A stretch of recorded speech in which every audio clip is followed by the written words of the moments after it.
Hello friends, स्वागत है आप सभी का IYS प्लेटफॉर्म के यूट्यूब चैनल पर। चलिए शुरू करते हैं अपनी monthly current affair UP special की थर्ड पार्ट। ठीक है दोस्तों, ये कुछ न्यूज़ बहुत इंपॉर्टेंट हो सकती हैं यूपी के किसी भी एग्ज़ाम के लिए, चाहे वो यूपी PCS का एग्ज़ाम हो 2022 यूपी PCS, चाहे वो लेखपाल का एग्ज़ाम हो, RO ARO मेंस आ रहा है अप्रैल्स में, उसके लिए भी बहुत इंपॉर्टेंट होगी और सुपर टेट के लिए भी। तो प्लीज़ वीडियो को एंड तक देखिए। अगर वीडियो अच्छी लगे तो प्लीज़ वीडियो को लाइक कर दीजिए, चैनल को सब्सक्राइब कर दीजिए। आपकी कुछ भी क्वेरीज हों तो आप हमसे कमेंट सेक्शन में पूछ सकते हैं, मैं आपका प्रॉब्लम को सॉल्व कर सकता हूँ। तो वीडियो को एंड तक देखिए। आज की वीडियो शुरू करते हैं। आपने अगर 2 वीडियो अभी तक नहीं देखी हैं तो प्लीज़ आप उनको भी देख लीजिए, इससे आपका पूरा मंथली करंट अफेयर रिवाइज हो जाएगा यूपी का। यूपी में क्या इंपॉर्टेंट घटित हुआ वो सारा कवर हो जाएगा 3 वीडियोस में, आप उनको ज़रूर देख लीजिए। चलिए आज की न्यूज़ स्टार्ट करते हैं। पहली न्यूज़, हाल ही में किस देश में 10वीं शताब्दी की प्राचीन भारतीय मूर्ति की खोज की गई है? ठीक है, यूपी मतलब भारत की एक मूर्ति थी, उसकी खोज की गई है। तो ये इंग्लैंड में की गई है। उत्तर प्रदेश के बांदा जिले के एक गांव के मंदिर से 40 साल पहले अवैध रूप से हटाई गई 10वीं शताब्दी की एक मूर्ति इंग्लैंड में एक बगीचे में मिली है, जो शुक्रवार को मकर संक्रांति के अवसर पर भारत को लौटा दी गई है। ये आप देख सकते हो, ये मूर्ति थी यक्षिणी की। तो ये इंग्लैंड में मिली थी, बांदा जिले से ले जाई गई थी उत्तर प्रदेश के 10वीं शताब्दी की मूर्ति इंग्लैंड में, अब उसे वापस कर दी गई है।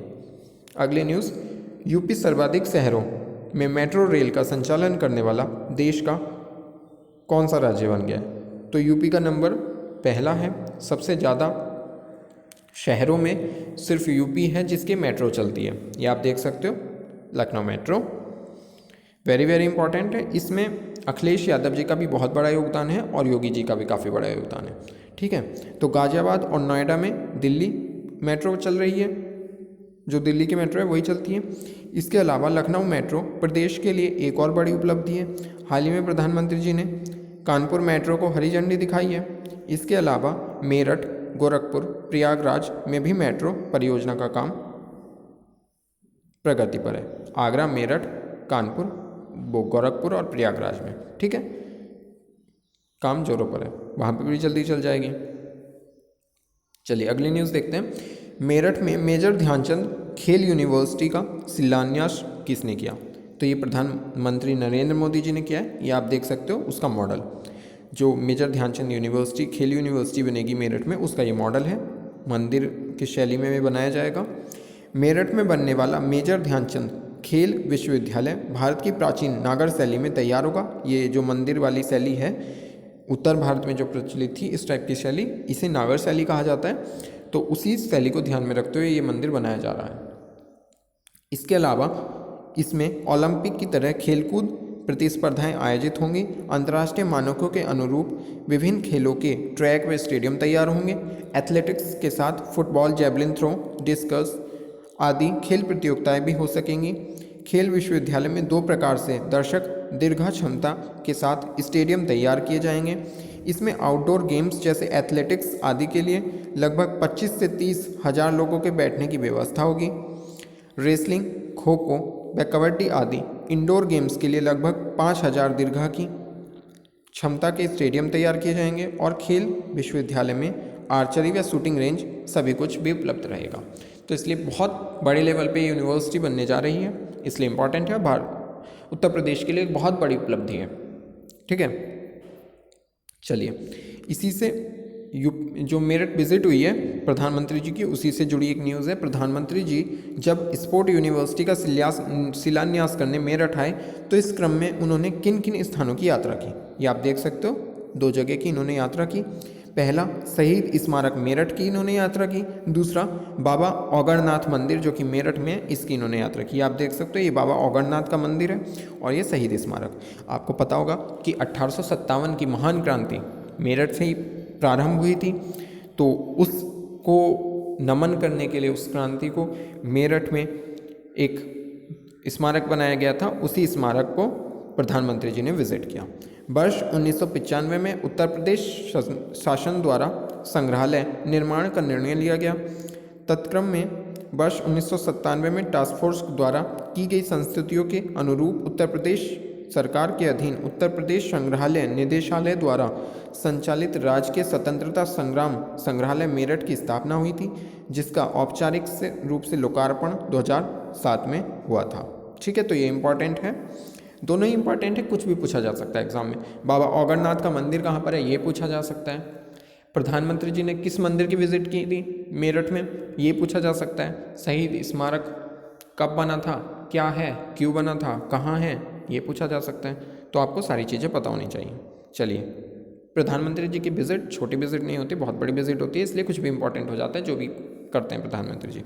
एक और न्यूज़ मेरठ से ही जुड़ी हुई, ये कुछ चर्चा में नहीं थी, लेकिन चूंकि मेरठ में प्रधानमंत्री जी ने विजिट किया तो वहाँ की हर चीज़ें इंपॉर्टेंट हो जाती है, जितना देख लो वो कम है, लेकिन मैंने कुछ फेमस चीज़ें आपको नोटिस करा दी हैं। जैसे नौचंदी मेला, हाल ही में आरओ के प्री में पूछा गया नौचंदी मेला, तो वेरी वेरी इंपॉर्टेंट है, इसलिए मैंने डिस्कस कर दिया आपके साथ। नौचंदी मेला ये कहाँ पर लगता है, मेरठ में। क्या खासियत है यहाँ का ऐतिहासिक नौचंदी मेला हिंदू मुस्लिम एकता का प्रतीक है, यही आरओ के एग्जाम में पूछा गया था। हजरत वाले मियाँ की दरगाह पर एवं नवचंडी देवी का मंदिर एक दूसरे के निकट ही हैं। मेले के दौरान मंदिर के घंटों के साथ अजान की आवाज़ एक सांप्रदायिक अध्यात्म की प्रतिध्वनि देती है, वेरी वेरी इंपॉर्टेंट। यह मेला या मेंस में यूपीपीसीएस के कहीं भी कोट कर सकते हैं, तो बहुत ज़्यादा इंपॉर्टेंट होता है, इफेक्टिव लाइन है बड़ी। यह मेला चैत्र मास की नवरात्रि त्यौहार में एक सप्ताह पहले से लग जाता है, होली के लगभग एक सप्ताह बाद और एक माह तक चलता है। ठीक है, तो नौचंदी मेला बहुत इंपॉर्टेंट है मेरठ का। आप भी अगर कभी नहीं आए हैं तो प्लीज़ मेले को विजिट कीजिए, बड़ा अच्छा मेला लगता है। चलिए नेक्स्ट न्यूज़ देखते हैं। वाराणसी में आयोजित all India federation cup carrom tournament 2021 में महिला वर्ग का खिताब किसने जीता है, ये रश्मि कुमारी जी ने जीता है। 2 बार की विश्व चैंपियन रश्मि कुमारी ने वाराणसी में अपना तीसरा फेडरेशन कप का खिताब जीत लिया है, ये आप देख सकते हो, ये रश्मि कुमारी जी हैं बीच वाली। रश्मि कुमारी भारत की सबसे कुशल महिला कैरम खिलाड़ी हैं। 2010 और 12 में जीत के बाद यह उनकी तीसरी फेडरेशन कप जीत है। रश्मि कुमारी पहले भी 2 बार विश्व कप, 2 बार आईसीसी कप, 4 बार सार्क कप और 3 बार एशियाई कप जीत चुकी हैं। तो बहुत सारी इन्होंने जीत दर्ज की हैं अपने नाम, इसलिए इम्पोर्टेंट है। अगली न्यूज़ देखते हैं। उत्तर प्रदेश के सभी 75 जनपदों के 75 सरकारी विश्वविद्यालयों के लिए किसके द्वारा स्मार्ट क्लासरूम की भेंट की गई, स्टेट बैंक ऑफ इंडिया द्वारा ये भेंट की गई है। आज़ादी का अमृत महोत्सव के उपलक्ष्य में स्टेट बैंक ऑफ इंडिया द्वारा उत्तर प्रदेश के सभी 75 जिलों को 75 सरकारी विश्वविद्यालय के लिए स्मार्ट क्लासरूम की पेशकश की गई है। मुख्यमंत्री जी ने स्टेट बैंक ऑफ इंडिया के सामाजिक सरोकार के लिए अपने दायित्वों के निर्वहन की प्रशंसा की है, ये आप देख सकते हो। उत्तर प्रदेश के मुख्यमंत्री जी, आप इसमें देख पा रहे होंगे स्मार्ट क्लासरूम की भेंट, ठीक है, ये प्रमाण पत्र दे रहे हैं। चलिए अगली न्यूज़ देखते हैं। उत्तर प्रदेश में कहाँ पर टाटा पावर द्वारा 50 मेगावाट के सोलर संयंत्र स्थापित किए जा रहे हैं, तो ये बांदा और प्रयागराज 2 जगह स्थापित किए जा रहे हैं। Tata power renewable energy limited ने सोमवार को कहा कि उसने उत्तर प्रदेश के प्रयागराज और बांदा में 50-50 मेगावाट की 2 सौर ऊर्जा परियोजनाओं की शुरुआत की है। वेरी वेरी इंपॉर्टेंट है, आज के टाइम पर रिन्यूएबल एनर्जी पर डिपेंडेंसी बहुत ज़्यादा इंपॉर्टेंट होती है। तो मुख्यमंत्री जी की विजनरी सोच कि उन्होंने 2 सोलर प्लांट संयंत्र स्थापित करने का निर्णय लिया है उत्तर प्रदेश में, वो भी 50-50 मेगावाट के, तो इंपॉर्टेंट है। चलिए अगली न्यूज़ देखते हैं। हाल ही में रेल मंत्री अश्वनी वैष्णव ने राजधानी लखनऊ के गोमती नगर रेलवे स्टेशन को किन ट्रेनों की सौगात दी है, ये आप देख सकते हो। भव्य शुभारंभ लखनऊ रेलवे स्टेशन पर गोमती नगर कामाख्या एक्सप्रेस में चलाई गई एक, दूसरी मैलानी बिछिया सवारी गाड़ी, तीसरी कानपुर सेंट्रल ब्रह्मावर्त मेमू गाड़ी। ये मेमू गाड़ी जो होती है ना, ये कोलकाता में काफ़ी चलती हैं, तो मेमू गाड़ी चलेगी। इसके अलावा उन्होंने गोमती नगर, ये ट्रेन तो चली, इसके अलावा जब वो वहाँ पर आए तो उन्होंने सोचा कि साथ साथ कुछ और शिलान्यास भी कर दूँ, तो इसके अलावा उन्होंने गोमती नगर रेलवे स्टेशन पर नवनिर्मित द्वितीय प्रवेश द्वार सहित टर्मिनल सुविधाओं और कोचिंग कॉम्प्लेक्स का उद्घाटन और लोकार्पण किया। उन्होंने बताया कि भारतीय रेलवे का लक्ष्य भारत की इकोनॉमी को ट्रांसफ़र करना, यात्रियों, छोटे उद्यमियों, छोटे किसानों के लिए सभी तरह की सुविधाएं प्रदान करना है। ये भी लाइन आप कहीं भी कोट कर सकते हो। चलिए अगली न्यूज़ देखते हैं। हाल ही में स्वच्छ भारत मिशन के अंतर्गत उत्तर प्रदेश के कितने स्थानों को आइकॉनिक प्लेस के रूप में चुना गया है? तो ये 6 प्लेस को चुना गया है। स्वच्छ भारत मिशन के अंतर्गत देश के 100 स्थानों को आइकॉनिक प्लेसेस में रखा गया है। इनमें से 6 उत्तर प्रदेश से हैं। 100 पूरे देश से चुने गए थे, 6 उत्तर प्रदेश के चुने गए हैं। उत्तर प्रदेश में जहां वाराणसी का मणिकर्णिका घाट, आगरा का ताजमहल, बिजनौर का बुदुरकुटी मंदिर, प्रयागराज का नागवासुकी मंदिर, दारागंज, आगरा का आगरा फोर्ट, वृंदावन के बाकी बिहारी मंदिर को स्वच्छ आइकॉनिक प्लेस के तौर पर चुना गया है। यह योजना भारत सरकार द्वारा स्वच्छ भारत मिशन के अंतर्गत चलाई जा रही है। ठीक है, तो ये आप देख सकते हो वाराणसी का मणिकर्णिका घाट कोविड-19 के दौरान की फोटो है, चित्र है। ये थोड़ा विचलित कर सकती है मन को, लेकिन ऐसी चित्र भी देखना जरूरी है क्योंकि वास्तविकता पता चलती है कि कोविड के टाइम पर प्रदेश की क्या हालत थी। चलिए, ये बिदुरकुटी बिजनौर में स्थित है। ये काफ़ी फेमस है, महाभारत काल से जुड़ी हुई है, प्राचीन महत्व बहुत ज़्यादा है इसका। यहाँ पे विदुर जी आकर रहे थे। श्री कृष्ण जी उनके घर आए थे और उन्होंने दुर्योधन के मेवे मिष्ठान को त्याग कर यहाँ पर साग से खाना खाया था। आपने महाभारत देखा होगा तो उसमें दिखाया गया है कि साग से खाना खाया था। साथ ही विदुर जी की पत्नी ने जब वो उन्हें केले खिला रही थी तो केले का छिलका दे दिया था, जो कि प्रेम भाव से श्री कृष्ण जी ने उस केले के छिलक को ही खा लिया था। तो ये विदुरकुटी काफ़ी इंपॉर्टेंट है। यहाँ पे आज भी बथुआ पूरे वर्ष हरा भरा रहता है और प्रसाद के रूप में वो वितरित किया जाता है, क्योंकि जो कृष्ण जी ने साग खाया था वो बथुए का ही साग था। इसके अलावा आगरा का ताजमहल परिचय का मोहताज ही नहीं है। बांके बिहारी मंदिर मथुरा, ये नागवासुकी मंदिर है और ये आगरा का फोर्ट है। ठीक है, तो ये 6 आइकॉनिक प्लेस थी, हमने एक एक करके देख लिया। सबको लोकेशंस पता होनी चाहिए, इनको कुछ भी पूछ सकते हैं क्योंकि एग्जाम में। और दूसरी इंपॉर्टेंट बात ये है कि स्वच्छ भारत मिशन के ऊपर अगर कोई ऐसे आ जाए, चाहे वो आरओ का पेपर हो या यूपीपीसीएस में कहीं भी कोटेशंस आप डाल सकते हो। इसके अलावा लेखपाल किसी भी वनडे एग्जाम में डायरेक्टली पूछा जा सकता है कितनी प्लेसेस को इसके लिए चुना गया उत्तर प्रदेश की। तो 6 प्लेसेस को चुना गया, आप याद रखिए।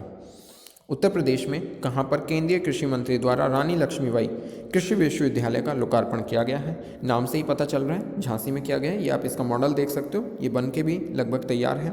बुंदेलखंड क्षेत्र के कृषकों को आत्मनिर्भर बनाने के लिए की दिशा में ये एक महत्वपूर्ण भूमिका अदा कर सकता है।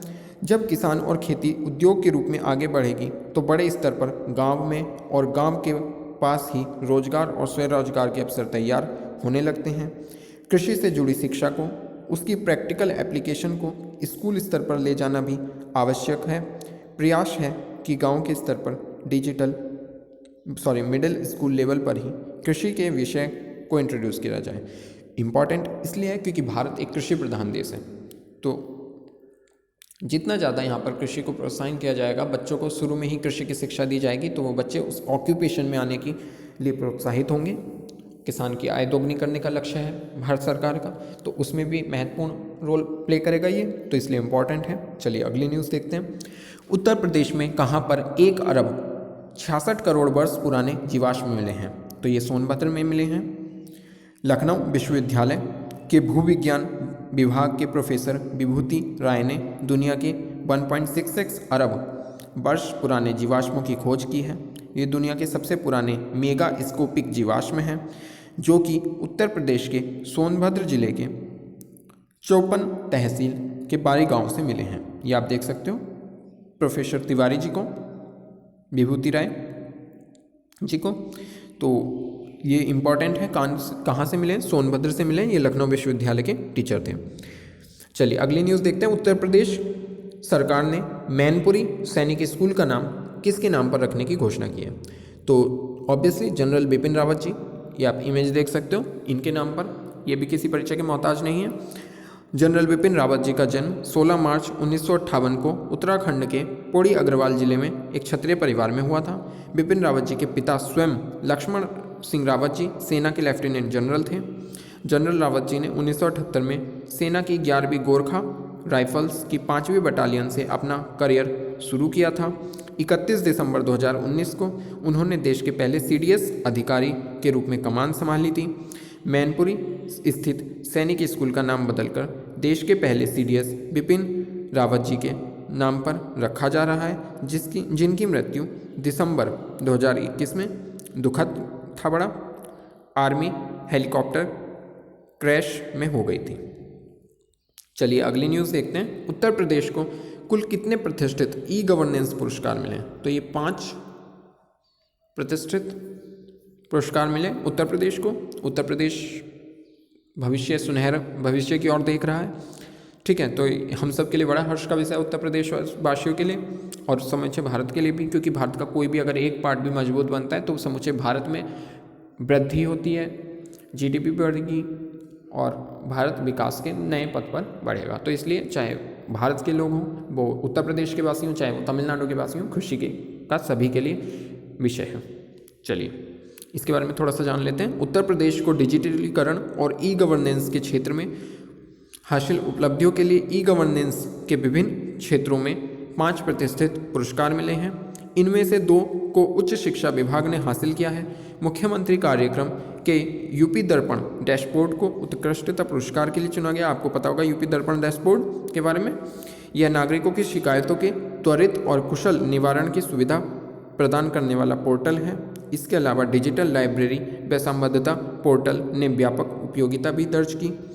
राष्ट्रीय स्तर पर सम्मानित होने वाले 2 अन्य ई-गवर्नेंस पोर्टल माइन मित्र जो खनन को रोकते हैं और सेवा मित्र हैं, ठीक है। तो ये 5 अवार्ड मिले इन्हें। अगली न्यूज़ देखते हैं। उत्तर प्रदेश सरकार ने नेपाल की सीमा के पास कितने गांवों को राजस्व गांव घोषित किया है? वेरी वेरी इंपॉर्टेंट फॉर लेखपाल ऑल्सो। 4 गांवों को घोषित किया है, ये तो आना ही है लेखपाल में। ये 4 गांव बहराइच जिले की मिहिनपुरवा तहसील में स्थित भवानीपुर, टेड़िया, ढीकिया और बिछिया हैं। ये सभी गांव वनतागिया गांव हैं। वनतागिया समुदाय में वे लोग शामिल हैं जो औपनिवेशिक शासन के दौरान म्यांमार से पेड़ लगाने के लिए उत्तर प्रदेश लाए गए थे, ठीक है। तो राजस्व गांव क्या होते हैं ये समझ लेते हैं। महापंजीयक और जनगणना आयुक्त के अनुसार एक राजस्व गांव भारत में एक छोटा प्रशासनिक क्षेत्र होता है जिसकी सुस्पष्ट परिभाषित सीमा होती है। एक राजस्व गांव में कई गांव शामिल हो सकते हैं। प्रत्येक राजस्व गांव का नेतृत्व गांव प्रशासनिक अधिकारी द्वारा किया जाता है। वन भूमि पर होने के कारण ये गांव सभी सरकारी सुविधाओं जैसे कि स्वच्छ पानी और बिजली इत्यादि से वंचित हैं। अतः राजस्व गांव के रूप में मान्यता प्राप्त होने पर ये सभी गांव सरकार द्वारा दी जाने वाली सभी आधारभूत सुविधाओं जैसे बिजली, पानी इत्यादि की सुविधाओं को प्राप्त करने के हकदार होंगे। अनुसूचित जनजाति और अन्य पारंपरिक वन निवासी वन अधिकारों की मान्यता अधिनियम 2006 अधिनियम के तहत जारी अधिसूचना आदिवासी को आजीविका के लिए स्वयं कृषि या निवास के लिए विशेष या समान पेशे के तहत वन भूमि पर रहने का अधिकार देते हैं। 2006 का जो वन अधिकार अधिनियम है, ठीक है। तो राजस्व गांव क्या होते हैं ये आपको समझ में आ गया होगा। मैं एक बार छोटा सा समझा देता हूँ कि राजस्व गांव वो होते हैं जो एक तरीके से इंडिपेंडेंट होते हैं और उनको डेवलप करने के लिए राज्य सरकार द्वारा सूचित किया जाता है। वो ऐसे इंडिपेंडेंट होते हैं कि उनका जो सारा एडमिनिस्ट्रेशन वर्क है वो केंद्रित होता है उसी गाँव में, ठीक है। चलिए आई होप आपको ये समझ में आ गया होगा। अगली न्यूज़ देखते हैं। IPL 2022 में लखनऊ की टीम का नाम क्या रखा गया है? तो ये लखनऊ सुपर जॉइंट्स रखा गया है और कप्तानी किसे दी गई है? तो KL राहुल को दी गई है। IPL 2022 में लखनऊ सुपर जॉइंट्स की कप्तानी KL राहुल को दी जाएगी। ये आप देख सकते हो लखनऊ सुपर जॉइंट्स। चलिए अगली न्यूज़ देखते हैं। प्रदेश में चौथा वेस्ट टू एनर्जी प्लांट कहाँ बनने जा रहा है? तो ये आगरा में बनने जा रहा है। आगरा के कुबेरपुर लैंडफिल साइट के 11 एकड़ जमीन पर प्रस्तावित waste to energy power plant का मुख्यमंत्री द्वारा वर्चुअली शिलान्यास किया गया है, ठीक है। आगरा में पेठा उद्योग काफ़ी फेमस है, ये आप याद रखिए, उससे भी काफ़ी वेस्ट जनरेट होता है। चलिए अगली न्यूज़। उत्तर प्रदेश का 73वां स्थापना दिवस कब मनाया गया? 24 जनवरी 2018 को मनाया गया, ये आप देख सकते हो। उत्तर प्रदेश फाउंडेशन ने उत्तर प्रदेश को 1950 में राज्य के रूप में नाम मिला था। 24 जनवरी को उत्तर प्रदेश में 2018 से राज्य के स्थापना दिवस के रूप में मनाया जाता है, ठीक है। माननीय मुख्यमंत्री जी ने स्थापना दिवस मनाना शुरू किया है उत्तर प्रदेश का। तो 2018 से पहली बार मनाया गया था 2018 में। अब 2022 में मनाया जा रहा है। चलिए नेक्स्ट न्यूज़ देखते हैं। भारत की पहली पैरा बैडमिंटन अकादमी कहाँ पर स्थापित की गई है? तो ये लखनऊ में, आप देख सकते हो। भारत की पहली पैरा बैडमिंटन अकादमी लखनऊ उत्तर प्रदेश में स्थापित की गई है। इसमें सभी उन्नत उपकरण और सुविधाएं शामिल हैं।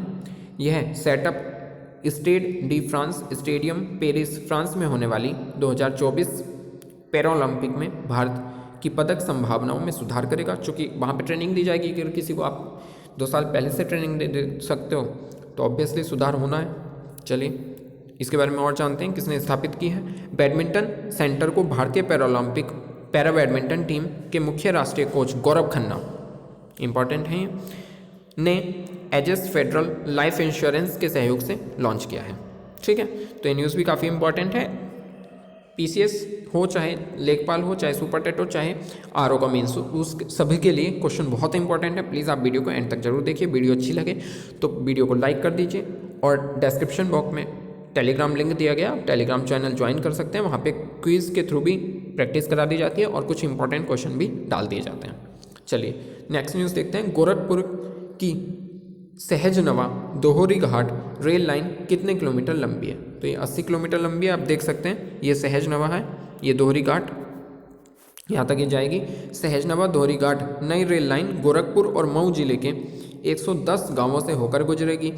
20 करोड़ रुपए अवमुक्त होने के बाद पूर्वोत्तर रेलवे प्रशासन ने भूमि अधिग्रहण की प्रक्रिया को तेज किया है। अधिग्रहण के लिए अभी तक गांवों में चिन्हित 584 हेक्टेयर भूमि का नक्शा और खसरा खतौनी जिला प्रशासन गोरखपुर को सौंप दिया गया है। ठीक है, तो खसरा खतौनी काफ़ी इंपॉर्टेंट होगा, आपको समझ में भी आ गया होगा, मुझे समझाने की बहुत ज़रूरत नहीं है। खसरा, अच्छा मैं एक क्वेश्चन आपके लिए छोड़ रहा हूँ। खसरा खतौनी में कितने कितने खाने होते हैं? आप मुझे प्लीज़ कमेंट सेक्शन में ज़रूर बताइए। वेरी वेरी इंपॉर्टेंट है, पूछा गया है एग्जाम में, इसलिए आप मुझे बताइए खसरा खतौनी में कितने कितने खाने होते हैं, कितने साल बाद ये अपडेट करनी पड़ती है, कितने टाइम बाद, कौन को तैयार करता है, आप मुझे कमेंट सेक्शन में बताइए। बेस्ट आंसर को मैं अपनी नेक्स्ट वीडियो में दिखा दूंगा ताकि सब लोगों की नॉलेज बढ़ सके। ठीक है, और अगर मुझे कोई बेस्ट आंसर नहीं मिला तो मैं खुद से ही एक्सप्लेन कर दूंगा कितने खाने होते हैं और कितने टाइम बाद रिन्यू की जाती है। चलिए नेक्स्ट न्यूज़ देखते हैं। ई श्रमिक कार्ड योजना का लाभ लेने में कौन सा राज्य सबसे ऊपर है? तो उत्तर प्रदेश, ऑब्वियसली इतनी बड़ी जनसंख्या उत्तर प्रदेश की, लाभान्वित सबसे ज़्यादा यहीं पर होंगे।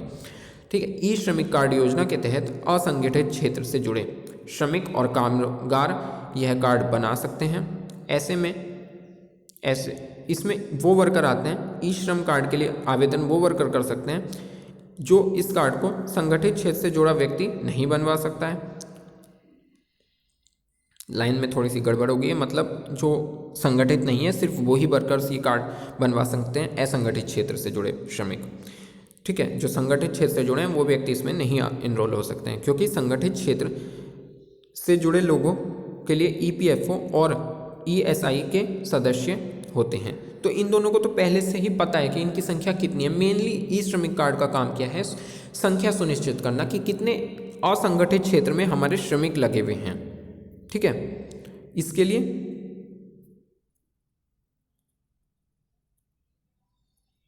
ये किया गया है। सॉरी, मुझे कुछ देर रुकना पड़ा। ठीक है, तो इसके लिए किया गया है।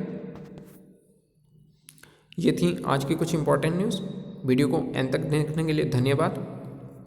आई होप आपको क्वेश्चंस अच्छे लगे हों। ये था मंथली करंट अफेयर जनवरी का, जो कि हम पूरा कर चुके हैं। अब मैं फरवरी की करंट अफेयर की वीडियो जल्दी अपलोड कर दूंगा, तो आपको आई होप अच्छा लगा हो और आपकी परीक्षा के लिए काफ़ी इंपॉर्टेंट हो, क्योंकि यूपी के किसी भी एग्जाम में उत्तर प्रदेश के प्रश्न जरूर आते हैं। उत्तर प्रदेश करंट अफेयर की हिस्ट्री भले से उतनी ना आए, उत्तर प्रदेश की हिस्ट्री कोई इतनी खास हिस्ट्री नहीं है, क्योंकि ऐतिहासिक हिस्ट्री ज़्यादा रही है। माइथोलॉजिकल वो एग्ज़ाम में पूछी नहीं जाती है। महाभारत का इतिहास हो या फिर मथुरा श्री कृष्ण का इतिहास हो तो वो तो नहीं पूछा जाएगा। कृष्ण भूमि वो नहीं पूछी जाएगी, लेकिन करंट इवेंट्स काफ़ी पूछे जाते हैं, उद्योग धंधे काफ़ी पूछे जाते हैं, तो वेरी इंपॉर्टेंट है, उसको हम ज़रूर कवर करेंगे अपनी वीडियो में। चलिए, वीडियो को देखने के लिए धन्यवाद। चैनल को अगर आपने सब्सक्राइब नहीं किया है तो प्लीज़ चैनल को सब्सक्राइब जरूर कर लीजिए। Thank you.